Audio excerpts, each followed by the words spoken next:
फेंको ना, ये फेंको, ऐसा अच्छा लगेगा। हेलो गाइस, मैं हूं सनी और आप देख रहे हैं हार्डवेयर माना। आज हम एक बहुत ही स्पेशल रिवील करने वाले हैं। कुछ स्पेशल नहीं है वैसे, सच बताओ नॉर्मल सा मदरबोर्ड है, उसका आज अनबॉक्सिंग करेंगे। ये हमारा पहला अनबॉक्सिंग होगा।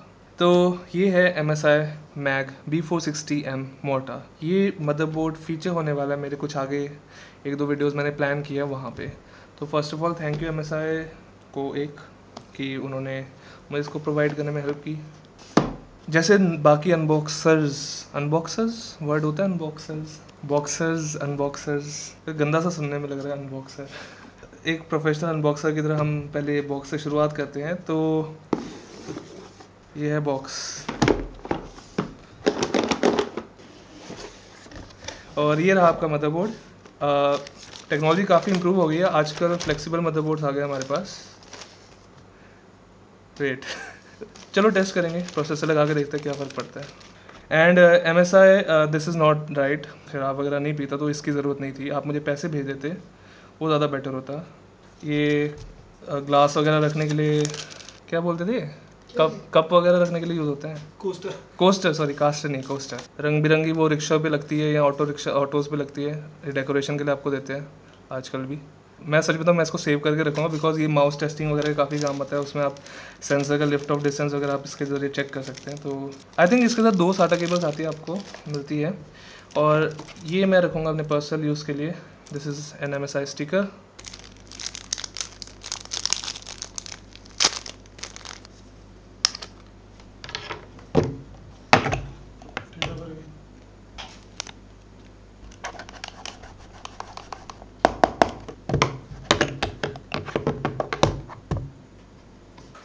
बात ऐसे ही कि देखो मैं अनबॉक्सिंग वगैरह नहीं करता कि जैसे ऐसे फॉर टाइम पास था। अब हम लोग एक्चुअल प्रोडक्ट की बात करते हैं। आई होप ऐसा कुछ आ जाए जल्दी, लेकिन फ्यूचर में, लेकिन अभी हमें कंटेंट होना पड़ेगा इस चीज़ के साथ। ये है बोर्ड MSI B460 मोटर।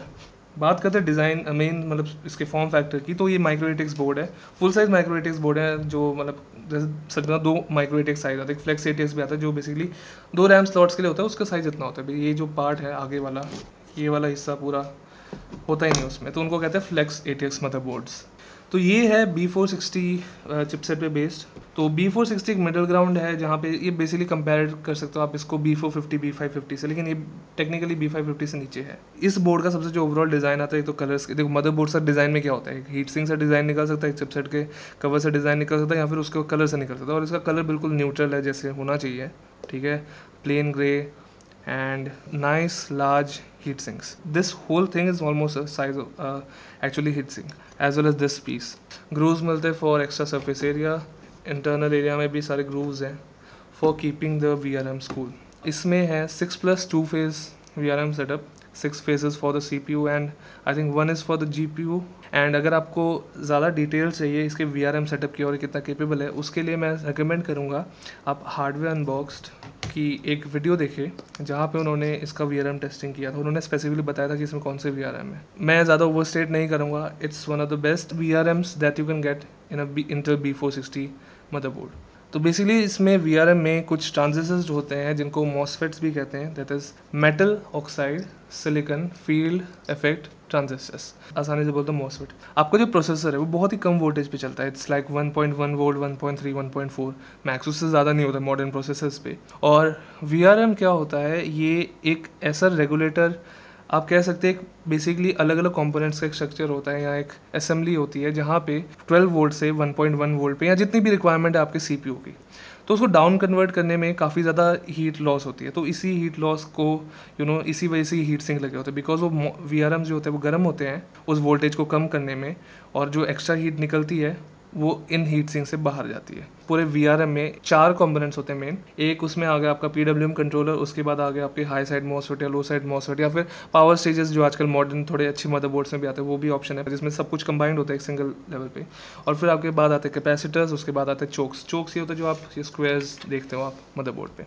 एक फेज़ के अंदर ये सारे कॉम्पोनेंट्स होते हैं, एक फेज़ भी उस 12 वोल्ट को कन्वर्ट कर सकता है, लेकिन एक सिंगल वीआरएम को अगर वो काम करना पड़ेगा उसको बहुत बड़ा बनाना पड़ेगा, साइज में बहुत बड़ा बनाना पड़ेगा। तो इसीलिए फेजेस में छोटा करने के लिए छोटे छोटे यूनिट्स में डिवाइड कर दिया जाता है, मल्टीपल छोटे छोटे वीआरएम्स लगाए जा सकते हैं। तो इसी वजह से आप सुनते हैं 4 phase VRM, 10 phase, 12 phase, 14 phase. आप बेसिकली जो भी कन्वर्जन का लोड है उसको डिस्ट्रीब्यूट कर रहे हैं। अब जितने ज़्यादा फेजेस होंगे तो आपका जो कन्वर्जन है वो हर एक साइकिल में सिर्फ एक ही फेज हैंडल करेगा, अगले साइकिल में उसका अगला फेज हैंडल करेगा। तो ऐसे जो PWM कंट्रोलर होता है, जो चिप होती है PWM कंट्रोलर वाली, साइकिल को कंट्रोल करता है कि कौन सा फेज, किस फेज की बारी आएगी उस कन्वर्ट करने में उस वोल्टेज को। तो 1 2 3 4 5 6 फेजेस हैं और डबलिंग की गई है हर एक फेज की।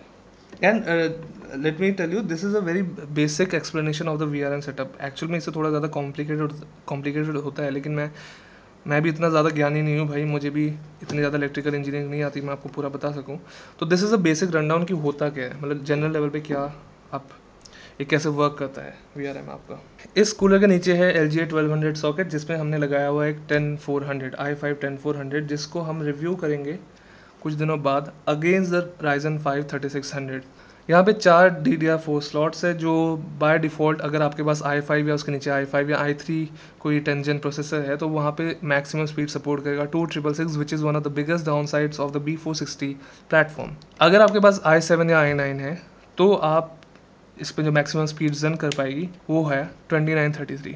यहाँ पे आपको डीबग LEDs मिल जाती है, 24 पिन कनेक्टर, और this is one nice feature, ये है front USB Type-C connector. Fortunately motherboards में धीरे धीरे आना शुरू हो रहा है for at least budget boards. Even cases ज़्यादा पीछे हैं, कई केसेस में अभी नहीं, उनको अपडेट होने में थोड़ा टाइम लगेगा, बट स्टिल लेट्स होप जल्दी आ जाए। बाकी इसमें 6 SATA 3 पोर्ट्स है। Moving to the bottom of the motherboard, यहाँ पे आपके पास है front panel connectors, trusted platform module connector. मुझे अभी तक पता नहीं इसका यूज़ क्या होता है एक्चुअल में।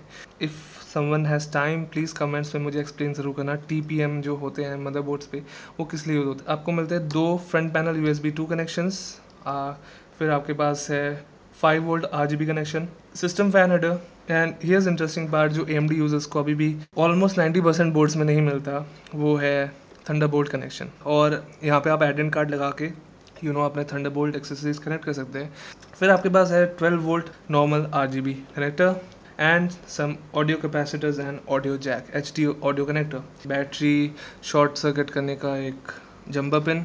And let me tell you, ये बहुत ही बेकार पोजीशन पे है। अगर आप कोई भी नॉर्मल साइज का ग्राफिक कार्ड लगाओगे यहाँ पे, ये पोर्ट कवर अप हो जाएगा, तो आपको पता नहीं किस तरीके से आप मे बी आप रियर स्लॉट खोल के इसको शॉर्ट कर सकते हो, दैट्स वन थिंग जो आप कर सकते हो।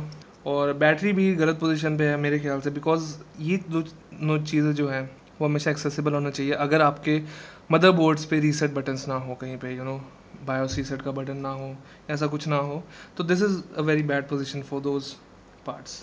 फिर यहाँ पे आपके पास शिट।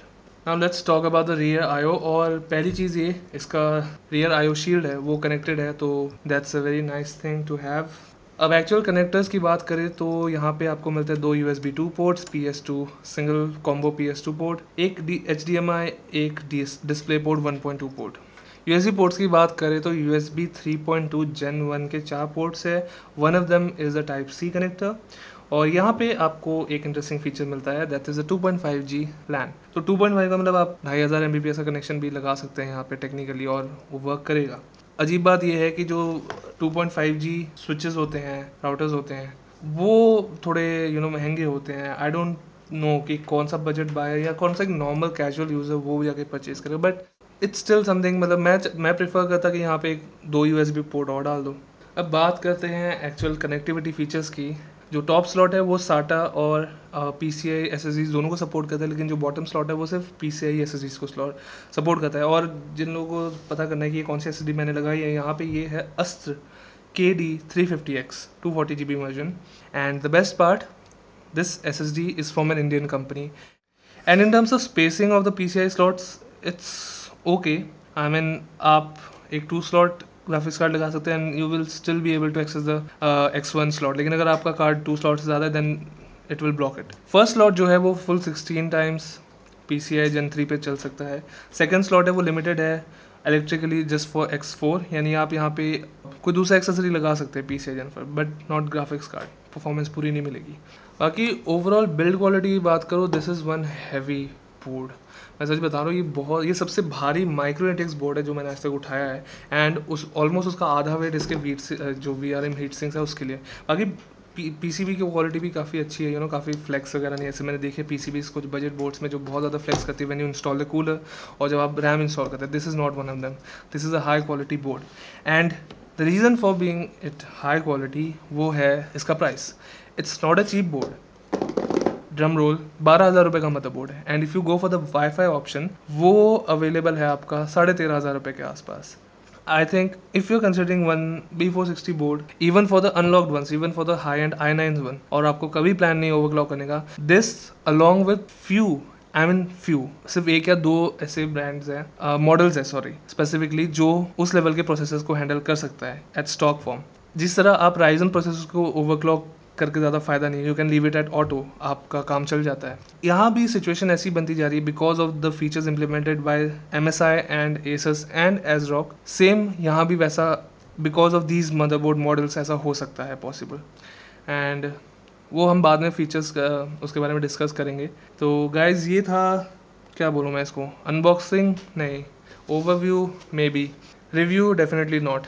तो ये उनमें से कुछ था। मैं जस्ट ओवरव्यू दिखाना चाहता था कि थोड़ा एक जनरल इन्फॉर्मेशन बताना चाहता था इस बोर्ड के बारे में, because I think it's a very interesting product for a very boring chipset. I hope आपको ये वीडियो अच्छी लगी। अगर कुछ फीडबैक है तो ज़रूर हमें कमेंट्स में बताएं। बाकी like share subscribe, thank you so much जो आप कर रहे हैं, और भी करिए, इट रियली हेल्प्स। बाकी this is the end of the video, और 2000 सब्सक्राइबर्स जल्दी होने वाले हैं, सो मे बी गिव अवे वगैरह करते हैं कुछ थोड़ा, व्हाट से। मैं मिलूँगा आपको अगली बार, टिल देन बाय।